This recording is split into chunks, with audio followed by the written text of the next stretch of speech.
Fresh ಮಸಾಲೆ ಹಾಕಿ ರುಬ್ಬಿ ಮದುವೆ ಮನೆಗಳಲ್ಲಿ ಹಾಗೆ ದೇವಸ್ಥಾನಗಳಲ್ಲಿ ಕೊಡ್ತಾರಲ್ವ, ಅದೇ ಟೇಸ್ಟಲ್ಲಿ ಅಷ್ಟೇ ಫ್ಲೇವರ್ಫುಲ್ ಆಗಿರೋ ಅಂಥ ಸಾಂಬಾರನ್ನ ಮಾಡೋಣ.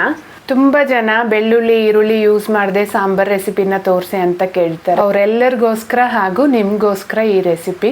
ಮನೆಯಲ್ಲಿ ತುಂಬ ಜನಕ್ಕೆ ಏನಾದರೂ ಅಡುಗೆ ಮಾಡಬೇಕಂದ್ರೆ ಇದೇ ರೀತಿ ಕ್ವಾಂಟಿಟಿನ ಜಾಸ್ತಿ ಮಾಡ್ಕೊಂಡು ಟ್ರೈ ಮಾಡಿ, ತುಂಬ ಚೆನ್ನಾಗಿರುತ್ತೆ. ಮೊದಲಿಗೆ 1 hour ನೆನೆಸಿಟ್ಟಿರೋ ಅಂತ 1 ಟೀ ಗ್ಲಾಸ್ ಅಷ್ಟು ತೊಗರಿ ಬೇಳೆ, ಬೇಕಾಗಿರೋಷ್ಟು ನೀರು, 2 ಫಾರಂ ಟೊಮೊಟೊ, ಸ್ವಲ್ಪ ಅರಿಶಿನ ಸಹ ಹಾಕಿ ಇದನ್ನು 2 ವಿಷಲ್ ಕೂಗಿಸ್ಕೊತಾ ಇದ್ದೀನಿ. ಹಾಗೇನೆ ಒಂದು ಅರ್ಧ ಲೆಮನ್ ಸೈಜಷ್ಟು ಹುಣಸೆ ಹಣ್ಣನ್ನು ಸಹ ನೆನೆಯಕ್ಕಿಟ್ಬಿಟ್ಟು ಸಾಂಬಾರಿಗೆ ಬೇಕಾಗಿರೋ ಅಂಥ ಮಸಾಲೆನ ರುಬ್ಕೊಳ್ಳೋಣ. ನಾನು 1 ಸ್ಪೂನ್ ಹಳತೆನ ಹೇಳ್ತಾ ಹೋಗ್ತೀನಿ.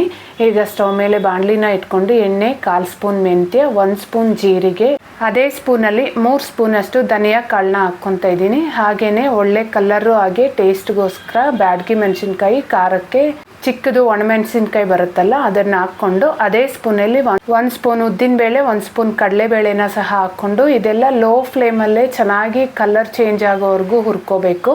ಹಾಗೆಯೇ ಒಂದು ಸ್ವಲ್ಪ ಕರಿಬೇವನ್ನ ಸಹ ಹಾಕ್ಕೊಂಡು ಫ್ರೈ ಮಾಡ್ಕೊತಾ ಇದ್ದೀನಿ. ಈ ಮಸಾಲೆ ಎಲ್ಲ ಲೋ ಫ್ಲೇಮಲ್ಲೇ ಹುರಿದ್ರೆ ಸಾಂಬಾರ್ ಟೇಸ್ಟ್ ತುಂಬ ಚೆನ್ನಾಗಿರುತ್ತೆ. ಈಗ ಸ್ಟವ್ ಆಫ್ ಮಾಡಿ ಇದನ್ನೆಲ್ಲ ಪೂರ್ತಿ ತಣ್ಣಗಾದ್ಮೇಲೆ ಒಂದು ಮಿಕ್ಸರ್ ಜಾರಿಗೆ ಹಾಕ್ಕೊಂಡು ಇದಕ್ಕೇನೆ ಒಂದು 1/4 ಕಪ್ಪಷ್ಟು ಹಸಿ ಕಾಯಿನ ಹಾಕ್ಕೋಬೇಕು. ನಾನು ಮಾಡ್ತಾ ಇರೋ ಸಾಂಬಾರ್ ಕ್ವಾಂಟಿಟಿ ಒಂದು ಟೈಮ್ಗೆ 8 ಜನಕ್ಕೆ ಕರೆಕ್ಟಾಗಿ ಸರಿ ಹೋಗುತ್ತೆ. ಈಗ ಈ ಮಸಾಲೆನ ನುಣ್ಣಗೆ ರುಬ್ಕೊಂಡು ಅಷ್ಟರಲ್ಲಿ ನಾವು ಬೇಕಿಟ್ಟಿದ್ವಲ್ಲ ಬೇಳೆ, ಟೊಮೆಟೊ ಸಹ ಬೆಂದಿದೆ, ಅದನ್ನು ಲೈಟಾಗಿ ಸ್ವಲ್ಪ ಮ್ಯಾಶ್ ಮಾಡ್ಕೊಂಡು ತೆಗೆದಿಟ್ಕೋಬೇಕು. ಈಗ ಸ್ಟವ್ ಮೇಲೆ ಮತ್ತೆ ಬಾಣಲಿನ ಇಟ್ಕೊಂಡು 1 ರಿಂದ 2 ಸ್ಪೂನ್ ಎಣ್ಣೆ, ಸ್ವಲ್ಪ ಸಾಸಿವೆ, ಒಣಮೆಣಸಿನ್ಕಾಯಿ, ಕರಿಬೇವು ಹಾಗೆ ಇಂಗು ಮಿಸ್ ಮಾಡದೆ ಹಾಕ್ಕೋಬೇಕು. ಈಗ ನನ್ನ ಹತ್ರ ಇರೋವಂಥ ಎಲ್ಲ ತರಕಾರಿಗಳನ್ನ ಸ್ವಲ್ಪ ಸ್ವಲ್ಪ ಹಾಕ್ಕೊತಾ ಇದ್ದೀನಿ. ಈ ರೀತಿ ಮಿಕ್ಸ್ಡ್ ವೆಜಿಟೇಬಲ್ಸ್ ಹಾಕೋದ್ರಿಂದ ಸಾಂಬಾರ್ ರುಚಿ ತುಂಬ ಚೆನ್ನಾಗಿರುತ್ತೆ. ಹಾಗೆಯೇ ಮೇಯ್ನಾಗಿ ನುಗ್ಗೆಕಾಯಿ ಹಾಕಿದ್ರೆ ಅಂತೂ ಸಾಂಬಾರ್ ರುಚಿ ಇನ್ನೂ ಡಬಲ್ ಆಗುತ್ತೆ. ತರಕಾರಿನೆಲ್ಲ ಈ ಒಗ್ಗರಣೆಯಲ್ಲೇ 5-6 ನಿಮಿಷ ಚೆನ್ನಾಗಿ ಹುರ್ಕೋಬೇಕು.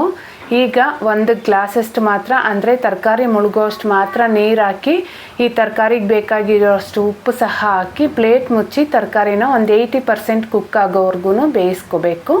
ಈ ರೀತಿ ಮಾಡೋದ್ರಿಂದ ಸಾಂಬಾರಲ್ಲಿ ತರಕಾರಿ ಎಲ್ಲ ಓವರ್ ಕುಕ್ ಆಗದಿರ ಕ್ರಂಚಿಯಾಗಿ ಬಾಯಿಗೆ ಸಿಗ್ತಾ ತುಂಬ ಚೆನ್ನಾಗಿರುತ್ತೆ. ಹಾಗೆ ಮೊದಲೇ ಉಪ್ಪಾಕಿ ಬೇಯಿಸಿರೋದ್ರಿಂದ ಸಾಂಬಾರಲ್ಲಿ ತರಕಾರಿ ಸಪ್ಪೆ ಸಹ ಅನಿಸಲ್ಲ. ನೋಡಿ ಈಗ ತರಕಾರಿ ಚೆನ್ನಾಗಿ ಬೆಂದಿದೆ. ಈ ಟೈಮಲ್ಲಿ ನಾವು ರುಬ್ಬಿಟ್ಕೊಂಡಿದ್ವಲ್ಲ ಆ ಮಸಾಲೆ, ಹಾಗೆಯೇ ಬೇಯಿಸಿಟ್ಟಿದ್ವಲ್ಲ ಬೇಳೆ ಹಾಗೆ ಟೊಮೆಟೊನ ಸಹ ಸೇರಿಸ್ಕೋಬೇಕು. ಹಾಗೆ ನಿಮ್ಮ ಕನ್ಸಿಸ್ಟೆನ್ಸಿಗೆ ತಕ್ಕಂಗೆ ಬೇಕಾಗಿರೋಷ್ಟು ನೀರನ್ನ ಸಹ ಹಾಕ್ಕೋಬೇಕು. ತುಂಬ ನೀರು ಹಾಕಿ ತೆಳು ಮಾಡ್ಕೋಬೇಡಿ, ಹಂಗಂತ ತುಂಬ ಗಟ್ಟಿಯಾಗಿದ್ರೂ ಸಹ ಚೆನ್ನಾಗಿರಲ್ಲ. ಈಗ ಈ ಸಾಂಬಾರನ್ನೆಲ್ಲ ಚೆನ್ನಾಗಿ ಮಿಕ್ಸ್ ಮಾಡಿಕೊಂಡು ನಾವು ನೆನೆಸಿಟ್ಟಿದ್ದಂಥ ಹುಣಸೆ ಹಣ್ಣಿನ ರಸ ಸಹ ಸೇರಿಸ್ಕೋಬೇಕು. ಹಾಗೆಯೇ 1 ಪೀಸಷ್ಟು ಬೆಲ್ಲನ ಸಹ ಹಾಕ್ಕೋಬೇಕು. ನಾವಿಲ್ಲಿ ಬೆಳ್ಳುಳ್ಳಿ ಆಗಲಿ ಈರುಳ್ಳಿ ಆಗಲಿ ಯೂಸ್ ಮಾಡಿಲ್ಲ ಅಲ್ವಾ, ಸೊ ಅದಕ್ಕೆ ಬೆಲ್ಲ ಹಾಕಲೇಬೇಕಾಗತ್ತೆ, ಅವಾಗೇ ಸಾಂಬಾರು ರುಚಿ ಚೆನ್ನಾಗಿರುತ್ತೆ. ಈಗ ಇದನ್ನೆಲ್ಲ ಚೆನ್ನಾಗಿ ಮಿಕ್ಸ್ ಮಾಡಿ ರುಚಿ ನೋಡ್ಕೊಂಡು ಉಪ್ಪು ಹಾಕ್ಕೋಬೇಕು. ನಾವು ಮೊದಲೇ ತರಕಾರಿ ಬೇಯಿಸೋವಾಗ ಹಾಕಿರ್ತೀವಲ್ಲ. ಮತ್ತು ಪ್ಲೇಟ್ ಮುಚ್ಚಿ ಒಂದು 3-4 ನಿಮಿಷ ಚೆನ್ನಾಗಿ ಬೇಯಿಸ್ಕೊಂಡ್ರೆ ಒಳ್ಳೆ ಘಮ ಬರ್ತಾ ಇರುತ್ತೆ. ಬಿಸಿ ಬಿಸಿ ಅನ್ನದ ಜೊತೆ ಅಂತೂ ತಿಂತಾ ಇದ್ರೆ ಇನ್ನೂ ಸ್ವಲ್ಪ ತಿನ್ನೋಷ್ಟು ರುಚಿಯಾಗಿರುತ್ತೆ. ಮಿಸ್ ಮಾಡಿದೆ, ಒಂದ್ಸರಿ ಟ್ರೈ ಮಾಡಿ. ಬಾಯ್.